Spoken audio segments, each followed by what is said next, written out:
Dex Karen wiped the sweat from his brow and leaned against a crate, feeling the weight of the universe pressing on him. The station's gravity felt just a little heavier today, the lights too bright, and the hum of machinery a constant reminder that nothing in this corner of space rested. Dex had been working double shifts for a week, fueled by recycled coffee and a protein bar that could easily be used as a weapon in close combat. He guided another crate into place, ignoring the polite chirps of the station AI about posture and efficiency. Dex didn't care. He had reached the level of exhaustion where even the laws of physics seemed personally offensive. A shadow passed over his manifest pad. Without thinking, his mouth betrayed him. "Nice ass," he muttered, not looking up. Silence followed. Dex froze. He slowly looked up. Standing in the cargo bay, a few meters away, was a woman he had only ever seen on broadcasts, Queen Morel of the Stellar Alliance. No crown, no guards, just a woman in practical station gear. Her blonde hair was tied back, ears long and tapered, elven-like, a mark of her royal lineage. Dex's stomach sank. "Oh," he managed. That was it. Just oh. Queen Morel stared at him, unamused, but not angry either. The silence was suffocating. Dex fumbled for words. I didn't mean." "Say it again," she said calmly. Her ears flicked forward, subtle but expressive. "I'm sorry," he tried. "No. The words you said." "Repeat them," she clarified. Dex laughed nervously. "Medically unwise," he muttered. Morel didn't laugh, didn't scold. She studied him, tilting her head. 15 years I've been queen," she said softly. "Every word spoken to me is calculated, measured, filtered. Yours was honest." Dex blinked. "Oh. Well. Thanks." She stepped closer. The air between them seemed to compress. Dex became acutely aware of his greasy exo sleeves, the faint smell of cargo coolant, and the fact that he was in coveralls instead of formal attire. "Speak as you would to anyone else," she said. "Not as a queen." Dex swallowed. "You have a very nice ass," he blurted, carefully measuring each word this time. Queen Morel laughed. Not the practiced laugh he had seen on holo broadcasts, but real, unguarded. The sound bounced off the metal walls of the cargo bay, echoing like it belonged there. Dex felt his heart lurch in a way he didn't understand. "I had forgotten what that sounded like," she said. "You're welcome," Dex said weakly. Over the next few days, Queen Morel returned. Sometimes she wore a mechanic's jacket too large for her frame, sometimes a courier uniform with a badge that wasn't hers. Always incognito, always listening, always learning. Dex didn't ask how she bypassed station security. He didn't need to. The Queen had reasons, and he had crates to unload. Their routine became accidental but steady.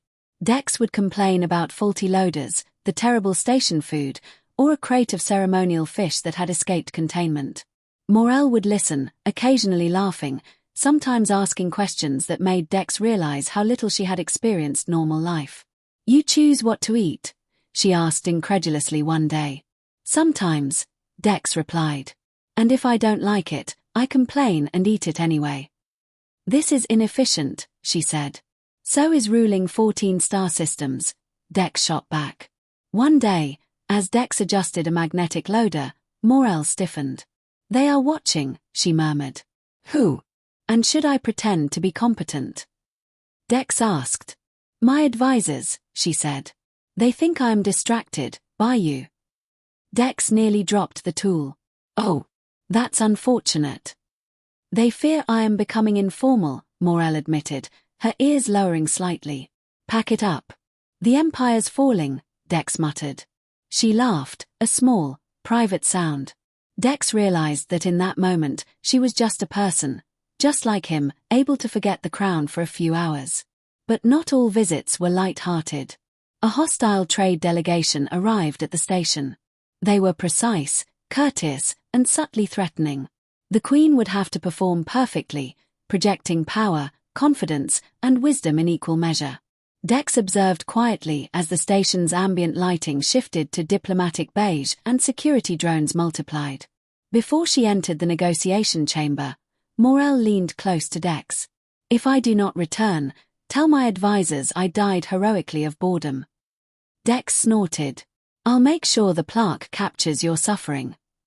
When she returned hours later, she looked different. Relaxed. Smiling. They didn't know what to do, she admitted.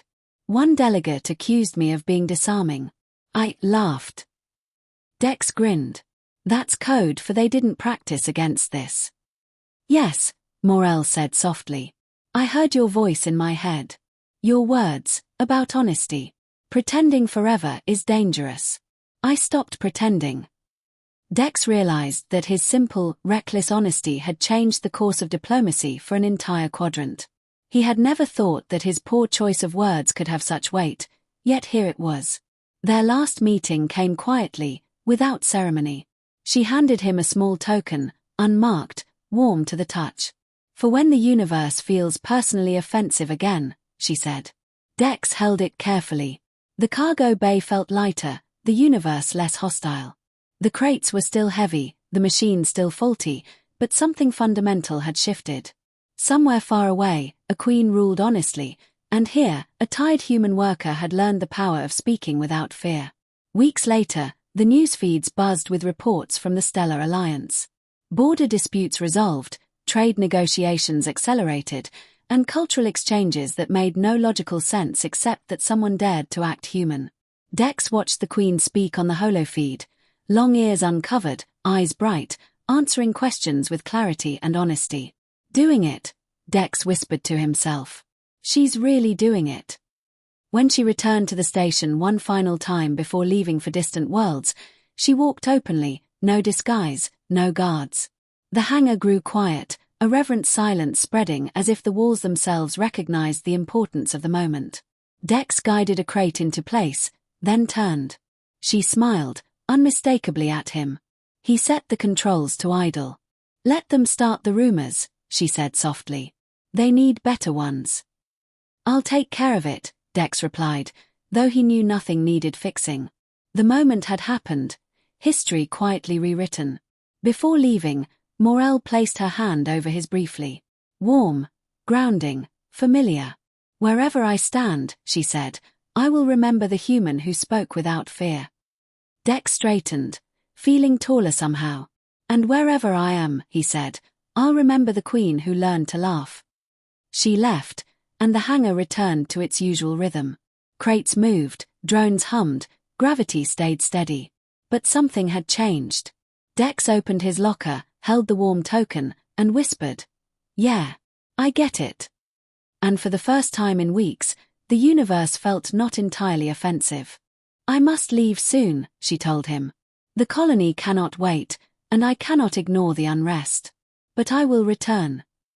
Dex nodded, trying to mask the disappointment. Of course. Save worlds, overthrow injustice, and try not to be bored. She smiled, a warm, human smile, and pressed the small token she had given him again into his hand. For when the universe feels personally offensive, she said softly. As Morel departed, Dex watched the station feel emptier, quieter, yet still full of the echoes of her presence. He returned to his work, adjusting crates and tightening bolts, but he felt changed. The galaxy was bigger, stranger, and somehow more alive than before. And somewhere out there, a queen ruled honestly, guided in part by the lessons of a tired human worker who had dared to speak freely. Weeks later, news arrived that the colony had stabilized. Negotiations were smoother than expected. Minor disputes resolved, alliances held firm. The reports were dry and technical, but Dex understood the truth behind them. Human honesty, combined with queenly wisdom, had prevented chaos. He returned to the cargo bay, alone, opening his locker to examine the token. Warm. Steady. Reassuring. He smiled. Yeah, he said softly. I get it. And somewhere far above the station, a queen ruled, carrying the lessons of a human worker with her, knowing that honesty could change worlds. Dex leaned against a crate, watching the conveyors hum, the drones drift, and the gravity hold steady. The universe still had its inconveniences, but they were manageable. After all, he had a queen who laughed at jokes, a token in his pocket, and the knowledge that even the smallest truths could ripple across the stars. And for the first time in weeks, he felt ready for whatever the galaxy threw at him next. Dex Karen hadn't slept properly in days, but that was normal for him. Between double shifts and the lingering excitement of seeing Queen Morel in the cargo bay, sleep felt unnecessary. The station hummed around him, an intricate web of engines, conveyors, and floating drones. To anyone else, it was just work. To Dex, it was a stage. And he had a front row seat. "Morning, Dex," chirped the AI, cheerfully oblivious to the state of his soul. "Morning, Universe," Dex muttered, rubbing his eyes. He squinted at the manifest pad. Another shipment had arrived overnight, planetary climate regulators, delicate enough to ruin a world if installed incorrectly. Dex lifted one carefully. A shadow fell across the bay. He didn't need to look up to know who it was. Morel. She was back, in a new guise, a maintenance jacket over casual pants, a cap pulled low. Her ears peeked through, unmistakable. "Consultant," she said softly, stepping close. Dex raised an eyebrow. "Official title now." "For what?" she asked, eyes bright. "Regret and mischief," Dex replied. "You're clearly overqualified." She smiled faintly. "Then I will try to rise to the challenge." Dex guided a crate into position and paused, realizing she was here to observe. Not disguise herself this time, not sneak around, simply watch. "Don't try to teach me how to be human," she said. "I already know too much." "I wouldn't dream of it," Dex said. "Mostly, I just talk and complain." Morel tilted her head, expression curious. "You complain, honestly?" Dex grinned. "The best kind. No hiding, no excuses. Just pure, unfiltered despair in 90-second bursts." She laughed softly, a sound that seemed to draw attention without actually announcing itself. Dex realized she had been listening to the small, human rhythms of his life for days, absorbing them like data streams. And in doing so, she had become lighter. "You speak as if honesty is dangerous," she said. "Is it?" Dex shrugged. "Depends on your audience. Some people can handle it. Some explode. Others pretend nothing happened until it's convenient." "I see," Morel replied. Her ears tilted forward slightly, a human-like gesture she had never allowed herself before. Dex wondered how much of her royal composure was armor, and how much of it had simply melted here, in front of him. The next hours passed in quiet observation. Dex worked, and Morel asked questions, soft, probing, endlessly curious. She wanted to understand how humans survived the ordinary, how they endured the tedious, the repetitive, the ridiculous. She didn't ask about politics or diplomacy, not yet. Just crates, machines, and vending machines that refused to recognize Dex's lunch orders. "You complain to machines?" she asked at one point. "I'm polite," Dex said, "but firm. Some respond better to insults." "This is strange," Morel said, her voice a mixture of amusement and disbelief. "And yet, effective." Dex shrugged. "Life hack. Works on people too, if you're brave enough." They were interrupted by a sudden alarm. A drone had malfunctioned, its arm swinging wildly near the gravity clamps. Dex reacted instinctively, leaping to push the crate out of the way. Morel moved too, not because she had to, but because she wanted to. She caught the crate just as it tipped. "Impressive," Dex said, breathless. "Mostly luck," she admitted. "And humans." The incident left a faint thrill in the air. Morel's advisors would have disapproved if they had been here. She didn't care. For a few minutes, the cargo bay was theirs. The Queen and the human worker, existing simply, unburdened by titles or expectations. Hours later, word arrived that the hostile trade delegation was approaching the station for formal talks.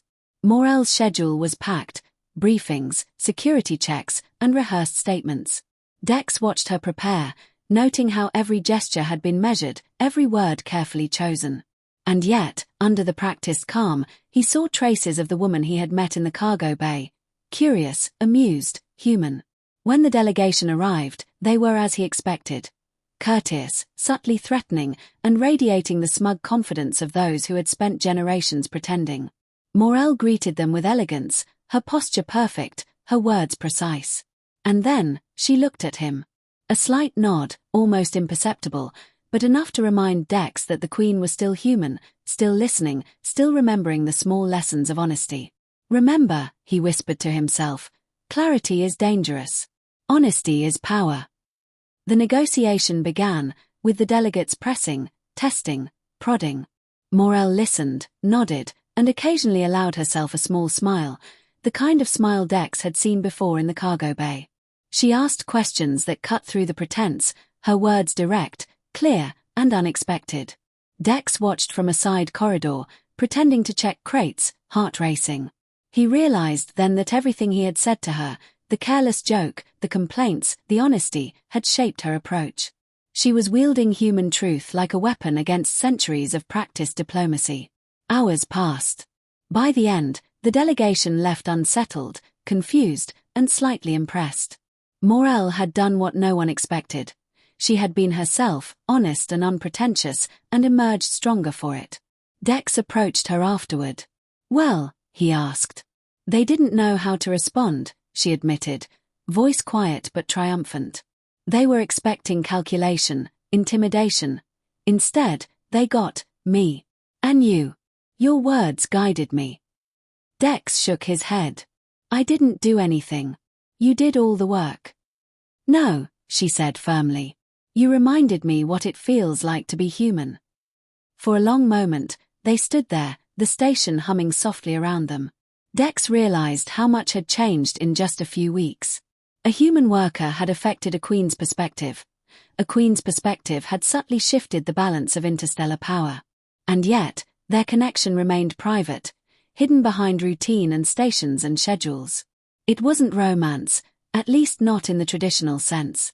It was something subtler, a mutual recognition of what it meant to be alive, to be honest, and to exist beyond the weight of expectation. Over the next cycles, Morel continued her unofficial visits.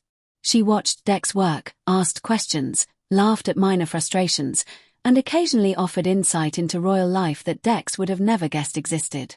And each time, Dex found himself more relaxed, more aware, and oddly proud of his role.